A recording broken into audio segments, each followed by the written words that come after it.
تحياتي لكم أينما كنتم مشاهدين في كل مكان، وأهلا بكم في فيديو جديد.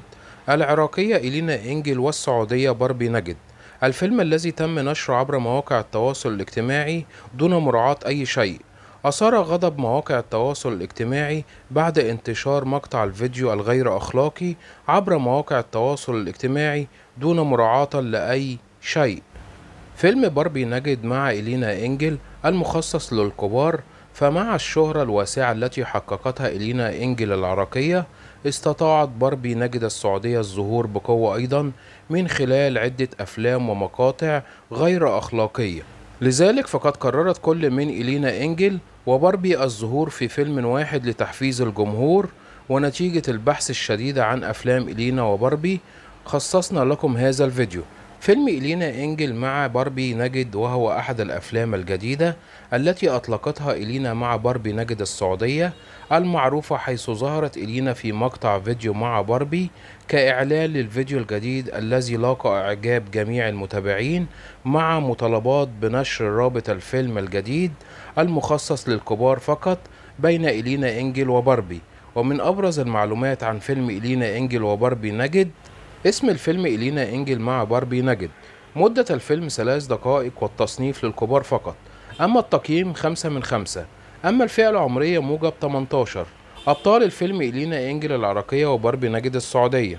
تدور أحداث الفيلم حول فتاتين عربيتين، واحدة من الجنسية العراقية والثانية من الجنسية السعودية، يتقابلان في أمريكا في أحد الحفلات ويتعرفان إلى بعضهما، ثم ينتقلان إلى أحد الغرف المعزولة وتبدأ بينهما علاقة مثيرة جدا، وتتوالى الأحداث في إطار من الرومانسية والإثارة الجديدة كليا.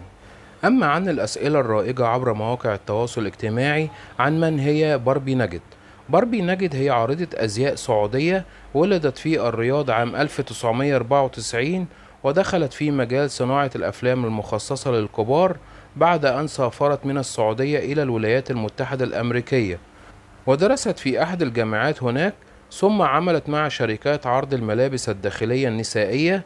من أبرز المعلومات عن باربي نجد: والاسم الحقيقي جيجي نجد، أما اللقب باربي نجد. المواليد 1994. الديانة مسلمة. المهنة ممثلة أفلام للكبار. سبب الشهرة ظهورها في أفلام غير أخلاقية للبالغين فقط. مكان الإقامة الولايات المتحدة الأمريكية. الحالة الاجتماعية مطلقة. وبكده كنا نقلت لحضراتكم بعض التفاصيل حول مقطع الفيديو التي نشرته إلينا إنجل وباربي نجد عبر مواقع التواصل الاجتماعي، والذي أثار الكثير من الجدل. وبكده نكون وصلنا لنهاية الفيديو، إلى اللقاء إن شاء الله في فيديو جديد، وأقول لكم السلام عليكم ورحمة الله وبركاته.